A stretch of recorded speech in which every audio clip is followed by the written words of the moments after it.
Chemistry pretty much builds our entire modern world. I mean, everything from the medicine we take to the phones in our pockets. But let's be honest, it's come at a huge cost, pushing our planet right to its limits. In this explainer, we're going to dive into a new blueprint for chemistry, one that's designed not just for cool new innovations, but for our collective survival. Seriously, everything around us is a product of chemistry, and the scale of it is it's huge. It starts at the tiniest level, designing catalysts atom by atom. That work then scales up to these massive industrial plants, and those plants, they feed a global supply chain that, at the end of the day, shapes the health of our entire planet. It's a bottom-up process for sure, but with some really serious top-down consequences. And when you talk about consequences, the scale is just staggering. The chemical industry all by itself uses a quarter of our planet's entire ecological budget. Just let that sink in for a second. One single industry is responsible for 1/4 of our global environmental strain. I mean, that is the very definition of unsustainable. So this really brings us to the big question, right? Chemistry is absolutely essential. We can't live without it. But the way we're doing it now is just too costly for the planet. So what's the path forward? How do we actually re-engineer this fundamental science so it works with our planet instead of against it? Okay, so the problem really boils down to what you could call chemistry's modern dilemma. For decades, the industry has been running on this fossil-based, linear model. You know the drill. We take resources, we make products, and then we just throw them away. This has given us incredible benefits, no doubt, but the environmental bill has come due, and it's a big one, in the form of massive emissions and totally depleted resources. All right, so to tackle this dilemma, researchers are putting forward a whole new rulebook. It's a unified framework that's designed to shift chemistry from being a part of the problem to being a core part of the solution. And this is it. They're calling it the Triple E framework. Now, for years, we've had all these different ideas floating around. You've probably heard of green chemistry or circular chemistry. The real breakthrough here is that this blueprint finally brings them all together, unifying them into 3 simple, actionable pillars: environmental, economic, and equity. Okay, so pillar number 1, environmental. This is all about getting to a net zero impact. The goal here is to get chemical processes to work in harmony with the planet's natural systems. We're talking about using renewable stuff like CO2 and biomass, powering everything with renewable energy, and designing processes so that the waste from one step becomes the fuel for the next. Then you've got the economic pillar. And look, let's be real here. A sustainable solution that isn't financially viable is never going to get adopted at scale. It's just not. So these green technologies have to be cost competitive, and they have to be flexible enough to adapt and innovate as the market changes. And last but definitely not least, we have the equity pillar. This is the human side of things, the part that, honestly, has been overlooked for way too long. This is about maximizing social well-being. Are the factories safe for workers? Are we protecting local communities?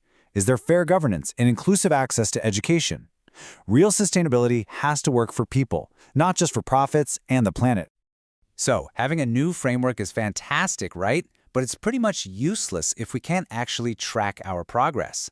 If we're serious about improving sustainability, we have to get much, much better at measuring it. And if you look back, our ability to even measure this stuff has evolved like crazy. Back in the 90s, we started with really simple metrics that just focused on waste. By the late 90s, we got life cycle analysis, or LCA, which looks at a product's entire impact from cradle to grave. And now we have these incredible frameworks like planetary boundaries, which can tell us if a process is sustainable not just on its own, but within the absolute non-negotiable limits of what our planet can actually handle. So get this. This analysis of over 70 different metrics shows something really important, a major gap. The thick lines show that we've got really strong connections between cost and circularity, basically proving that reducing waste is good for business. No surprise there. But now look at the thin lines connected to social well-being. It shows we've gotten great at measuring profits and pollution, but not so great at measuring our impact on people. And that's one of the biggest challenges we have to solve. Okay, so how does all this theory actually translate into real-world solutions? Let's take a look at how these new metrics are being applied to tackle some of our biggest global challenges. All right, let's take methanol, a super basic, foundational chemical. On the left, you can see the planetary impact of making it the old-fashioned way, with fossil fuels. It's way into the red risk zone for CO2 and energy imbalance. But now, look to the right. That's the green route, using renewable hydrogen and captured CO2. It's almost entirely inside the safe zone.